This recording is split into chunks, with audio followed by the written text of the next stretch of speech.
This house is no longer a home. All the memories were here. I had a bunch of little kid memories. I swam here for the first time, everything, and it's just gone now. It's ruined.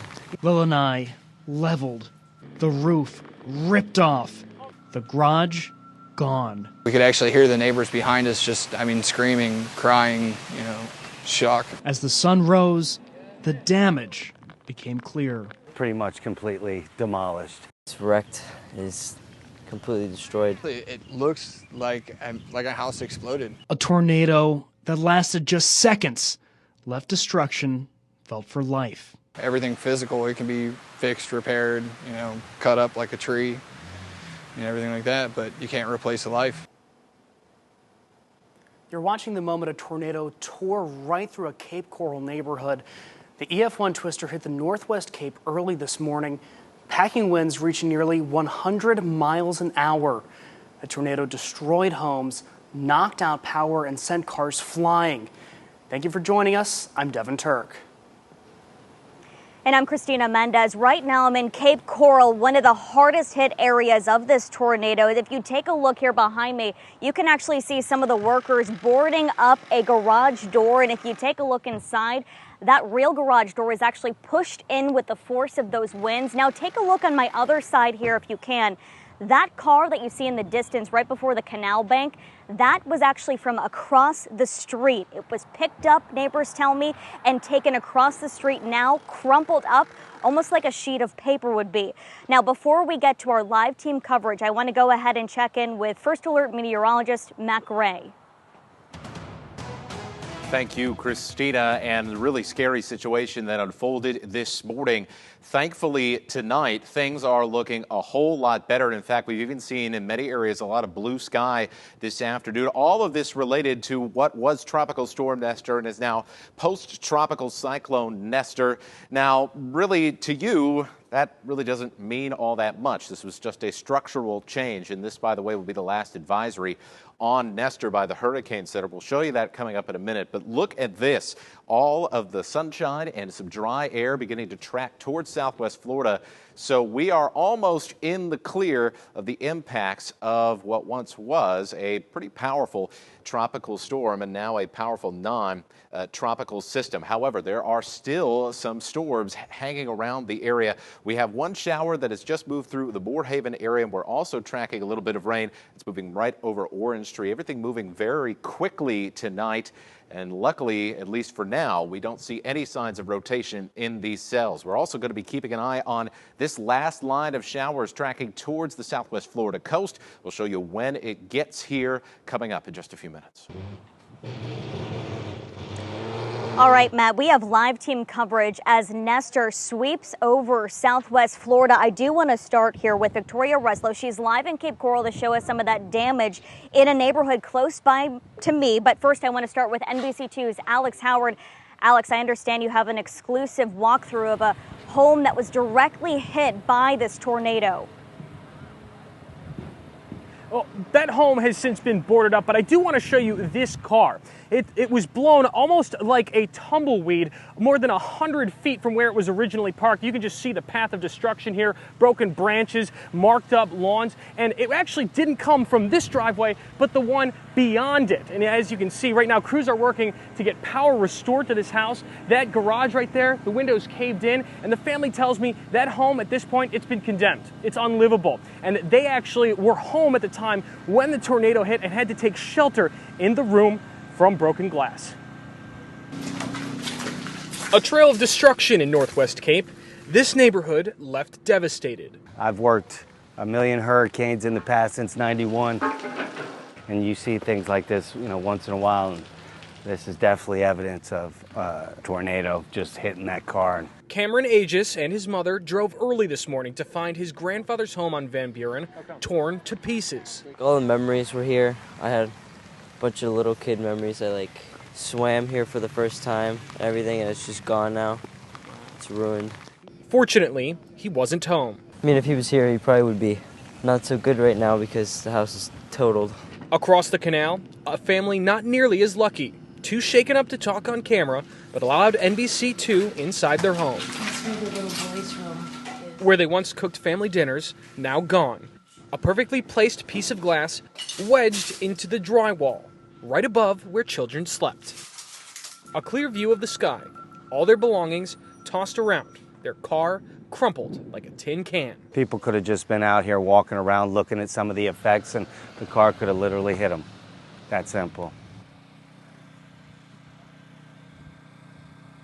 Now, this is just a view of the backyard, and as I said before, this house has been condemned. You can see all the boarded up windows, and tonight the family tells me they're staying with relatives. Live in Cape Coral, Alex Howard, NBC2. Alex, what was the family doing during this when it was happening? You can see that it's roped off there around you. This was serious damage while they were inside there. Yes, actually, they were sleeping at the time when this hit, and they tell me they had to take shelter in one of the side rooms here to shelter themselves, basically, from all the flying glass that was here. Definitely a very scary situation that happened in here in Northwest Cape. Live in Cape Coral, Alex Howard, NBC2. Thanks, Alex. Now, all of this happened within a couple blocks of each other. If you can pull up an animation so we can walk through this together. Let's give you some perspective here. This shows the path of the tornado. You can actually see it wasn't fully formed for too long. It just stayed alive just long enough to come crashing through this neighborhood. Now let's go to NBC2's Victoria Wresilo. She's live on the corner of Northwest 26th Place and Northwest 26th Street. Victoria, even if your home dodged a direct hit from this thing, it doesn't seem to matter. Cristina, if you look behind me, this is just one of the many damaged lanais in this neighborhood, but we're actually going to show you a bird's eye view. So we're going to take you up into the air. This is a look from our mass camera on top of our live truck. You can see at least 4 homes covered by blue tarps after shingles were completely ripped from their roofs. Today I spoke with a father who not only had a damaged lanai, but woke up to shattered glass. If I had been in the passenger seat, I probably wouldn't be here right now. Piercing his front windshield. The only thing I can assume is it has to have been picked up like a long shot arrow. I mean, just up in the air, straight over and down. Jamie Day says the tornado's noise woke him up, but then he heard something even worse. Screaming, crying, oh my God, my house is gone. His neighbors screaming in the dark. A little scary, I mean, to be honest with you. I mean, at that point, that's when you start yelling out, like, is everybody okay? Because this first thought going through your head is that, you know, somebody's been injured or lost their life. As the hours went on, more damage was revealed at Day's home on Northwest 20th Terrace. A little bit of a debris field through here. Pieces of tile ripped through Day's lanai. I mean, obviously, it's got to be rebuilt first and then rescreened from there. Metal, wood, screens, and mailboxes scattering the entire neighborhood. I have people's personal belongings scattered through my backyard. There's pieces of, you know, vinyl albums. I mean, I've got somebody's gate in my yard, an old baseball mitt. I found a lawnmower blade. Day and his neighbors are now left cleaning up, stuck without power, as his daughter gets ready for homecoming. Well, we're going to try to continue and do our hair and makeup at someone else's house. Day is left looking at the damage, but grateful they're all walking away from it. Everything physical, it can be fixed, repaired, you know, cut up like a tree and everything like that, but you can't replace a life. Now, for the man who has that piece of wood straight through his car windshield, you just saw it. He doesn't expect an insurance team to come out to see that until earliest Monday, up until Thursday. And he tells me that LCEC says he's not going to get power back until Monday either, because what happened, the damage from the tornado actually destroyed a meter box that was on the top of his roof, and they need a special permit to fix it. So he's going to be without power at least for the next 24 hours. I'm live in Cape Coral tonight, Victoria Wresilo, NBC2. Make sure you download our NBC2 weather app for free. That's the fastest way to keep up with all the latest information about Nestor. Plus, you can track storms in your neighborhood with the power of Southwest Florida's only live Doppler radar right from the palm of your hand. NBC2 issued a severe first alert warning this morning to residents, and now you can count on us to follow up as residents start to clean up this mess. And a surprise announcement from a Southwest Florida congressman that may explain his recent comments. From your Cape Coral News team, a truck exploded right near a house. TikTok user Bailey Morley123 sent us this video. They took it on Northwest 25th Lane and El Dorado Boulevard North. Now, police do say that the fire does not appear to be suspicious. They were able to put it out before it made its way to the house. And an SUV slammed into a palm tree in Cape Coral. That driver now in the hospital. It happened this afternoon on Rose Garden Road. Now, the driver was the only person in that car. They did suffer moderate injuries. Firefighters had to pry the driver's side door open to pull them out of that vehicle. And Cape Coral police arrested 2 people after a hit-and-run rollover crash. The car went off the road on Hancock Bridge Parkway. It hit a mailbox and destroyed a planter box as it flipped over. The pair then left the scene. The car later found on Southeast 5th Avenue. Police say that the driver was impaired. And from your Charlotte County News team, a death investigation in Charlotte Harbor. Forensics investigators were spotted on scene. This is right near the base of the bridge on Melbourne at 41. CCSO does confirm one person was found dead inside that truck. Their death is not considered suspicious. Congressman Francis Rooney confirmed to NBC2 that he's not running for re-election next year. Rooney's office told NBC2 on Wednesday that he was running despite raising only $605 for his re-election campaign in the third quarter. State Representative Dane Eagle says that he would consider running for Rooney's seat. Rooney also said this week he believed that there was quid pro quo during President Trump's phone call with Ukrainian president. I'm Cristina Mendez, live in Cape Coral, where an EF1 tornado touched down. I just spoke with a family who says that they heard what was a freight train ripping through their living room. And that tornado was not the only one that Nestor produced over the last 24 hours. Multiple tornadoes confirmed across the state of Florida. Coming up, we'll talk about our severe weather risk for the rest of the night and for tomorrow. From your Collier County News team, the Naples Pier back open tonight. The city did close the pier earlier today because of those high winds. City leaders said that the safety is their top priority. And a thunderstorm blew this fence over in the Port of the Islands community in Collier County. Michelle Ann sent us this photo in from the Port of the Island community. This is the wind damage that was sustained in that storm. Now, if any part of your neighborhood sustained damage and you want us to see it, send in your photos and your video to the NBC2 Facebook page. Plus, check out this cool video from the hurricane hunters. They flew right through Nestor last night. This is when it was still a tropical storm. Now, Nestor has since been reduced to a post-tropical storm, but Matt, we saw a whole lot of damage from it today. Yeah, and we had talked for the last couple of days as Nestor was forming and then approaching that most of the worst of the weather was going to be far, far away from the center of the storm. And the center of the storm right now, right over Tallahassee, continued to weaken since it made landfall at about 2 o'clock as this post-tropical cyclone.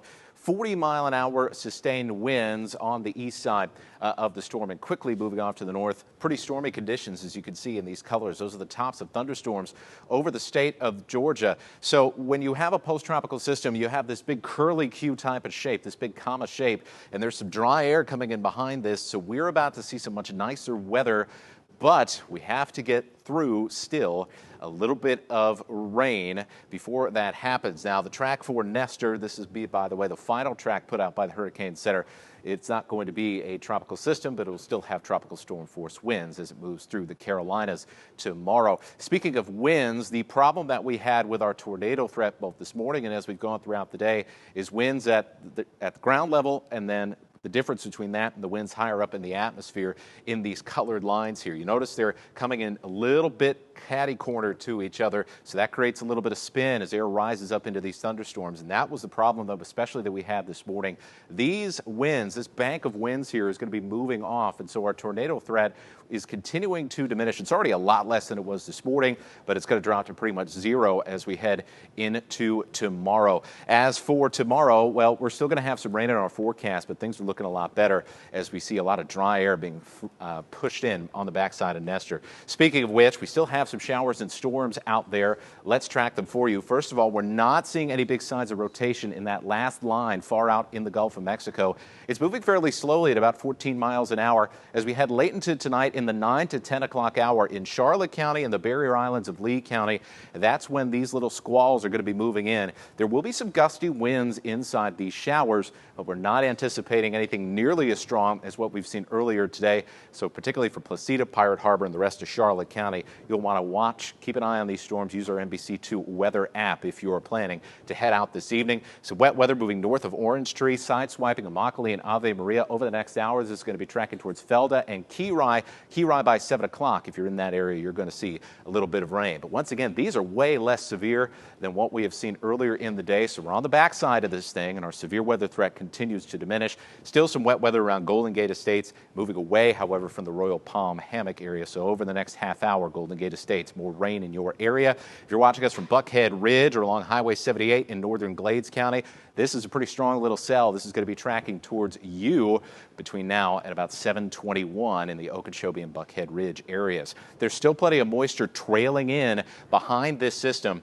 And so what we're going to see, you can see by 9 o'clock, Port Charlotte area, Cape Hayes Peninsula will end up with a little bit of rain. And then if you're in Naples to Marco Island to Everglades City and Golden Gate Estates, basically most areas in Collier County, we're going to be calling for more rain in your communities as we head into tomorrow, particularly tomorrow morning. There's still plenty of moisture that's tailing behind Nestor, trying to work its way up towards the center of the storm. So there's still going to be rain tomorrow, but there's going to be a lot of sunshine in between that. Your best chance of rain from Naples to the south. Elsewhere, a little windy to start off our day, but things are going to get better and better as the day goes on.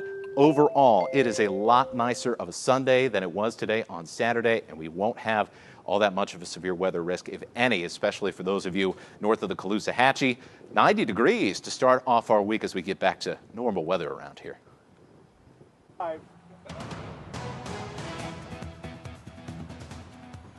Well, I did just speak with a family who lives nearby here, and they just watched that security video that they happened to catch, and they were telling me they expected it to be something like what we would see on the movies, some massive tornado that moves very slowly. This wasn't it. It was almost like a ghost. It moved so quickly through this neighborhood, but it left a lot of damage behind, and it essentially collected items from people's homes and then just plastered them all over this yard. This home did experience some significant damage, but luckily the homeowner wasn't here. But what we did find were some of his personal items just lying on the ground. This is White Christmas, and this is Frank Sinatra here. You can tell that he did appreciate some older records here, and that's not all that's around here. Take a look here behind me. If you take a look at that car, that was actually across the street from where we are right now. It's all crumpled up, and it just stopped where a canal bank ends.